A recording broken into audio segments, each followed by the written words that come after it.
I've been reading a lot lately. I've read The Looming Tower about Osama bin Laden, and what a hate-filled man he was. It was pure evil. I believe that terrorists who are filled with the desire to murder are inspired by the adversary, Satan, Lucifer. That bloody business is extreme, it's out of control.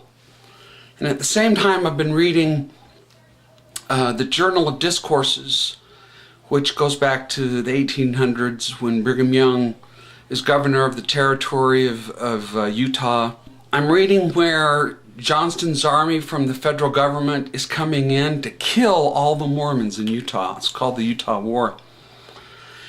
And it's amazing how much patience Brigham Young showed. And I would even say kindness. A lot of people think of Brigham Young as just being gruff.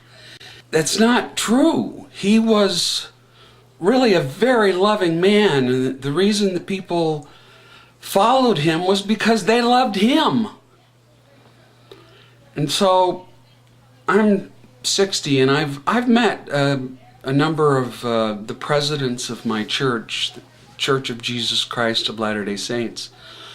But I've never met this man whose biography I'm reading, who is the current president of the church, the Mormon Church. It's Thomas S. Monson, to the rescue. And what a contrast between the kindness that Christ showed and those of the devil who just want to hurt and they just want people to suffer. And to see those two extremes is really interesting to me. I carry, as a Christian, in my heart, physically, a witness that Jesus Christ loves me. That's why I'm a Christian. And I've read about 30% of this book so far, and I tell you, I'm not really a crybaby, but the stories that he tells are just so genuine. This is a man who would literally give you the shirt off his back. There's this story where he was inviting somebody to church, and the guy said, well, I don't have a white shirt. And Thomas Monson said, well, I'll give you one of mine. Now that may sound corny, or it may sound like it was just a way to get him to church, but the kindness of Thomas S. Monson, from what I've been reading, from what other people have said about him, was so genuine that it softens my heart. And it gives me a sense for how Jesus Christ feels about me and about you and us as brothers and sisters. I think that they're waiting on the Lord, the leaders of my church. I believe they're inspired. Like Moses was inspired to lead the people out of Egypt. We're living in a kind of Egypt or a Babylon or a Sodom and Gomorrah.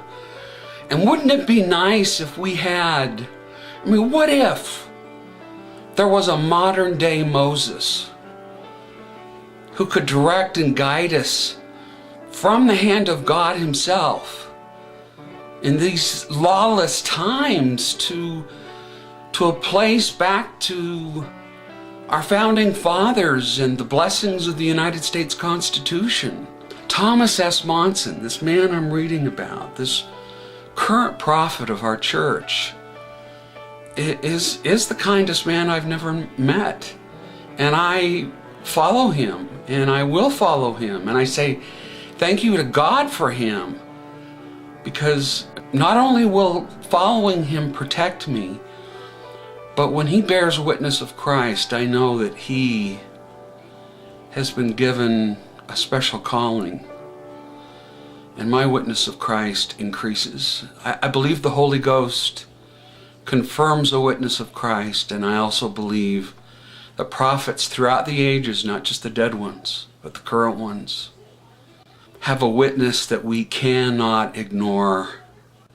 So for all good people, for all good Christians, to the rescue, Thomas S. Monson.